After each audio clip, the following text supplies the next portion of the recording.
Cherthala നഗരസഭയുടെയും homeo ആശുപത്രിയുടെയും സംയുക്ത നേതൃത്വത്തിൽ ലോക പക്ഷാഘാത ദിനം ആചരിച്ചു. ഓർമ്മക്കൂട്ട് പദ്ധതിയുടെ ഭാഗമായിട്ടാണ് ദിനാചരണം ഒരുക്കിയത്. ചിത്രരചനാ മത്സരത്തിൽ വിജയികളവർക്കുള്ള സമ്മാനങ്ങളും ഇതോടൊപ്പം വിതരണം ചെയ്തു. ചേർത്തല നഗരസഭയും ഹോമിയോ ആശുപത്രിയും സംയുക്തമായി ലോക പക്ഷാഘാത ദിനം ആചരിച്ചു.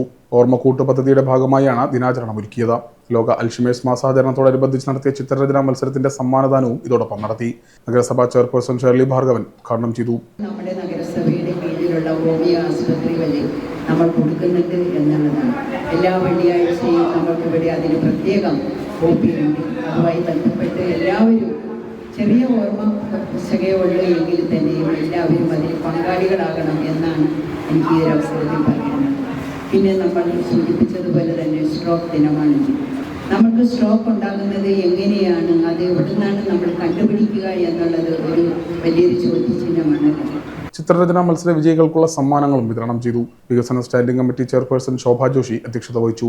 ആശുപത്രി superintendent incharge doctor Rifna CS സ്വാഗതം പറഞ്ഞു. കൗൺസിലർമാരായ AG Lissy Tomy, മിത്രവിന്ദാഭായി, Joshitha, D Salji, B Faisal എന്നിവർ സന്നിഹിതരായിരുന്നു. MK പുഷ്പകുമാർ നന്ദി രേഖപ്പെടുത്തി. പക്ഷാഘാതത്തിന്റെ അടയാളങ്ങൾ എന്ന വിഷയത്തിൽ ആശുപത്രി മെഡിക്കൽ ഓഫീസറും ഓർമ്മക്കൂട്ട് പ്രൊജക്ട് മെഡിക്കൽ ഓഫീസറുമായ ഡോക്ടർ റിഫ്ന CS ബോധവൽക്കരണ ക്ലാസ് നയിച്ചു. ലോക അൽഷിമേഴ്സ് മാസാചരണത്തിന്റെ ഭാഗമായി നടത്തിയ ചിത്രരചനാ മത്സരത്തിൽ 1ാം സ്ഥാനം നേടിയ ബൽറാം, 2ാം സമ്മാനം നേടിയ സഞ്ജയൻ, 3ാം സ്ഥാനം നേടിയ അമ്മു നടേശൻ എന്നിവർക്കുള്ള സമ്മാനങ്ങളും പ്രോത്സാഹന സമ്മാനങ്ങളും ചടങ്ങിൽ വിതരണം ചെയ്തു.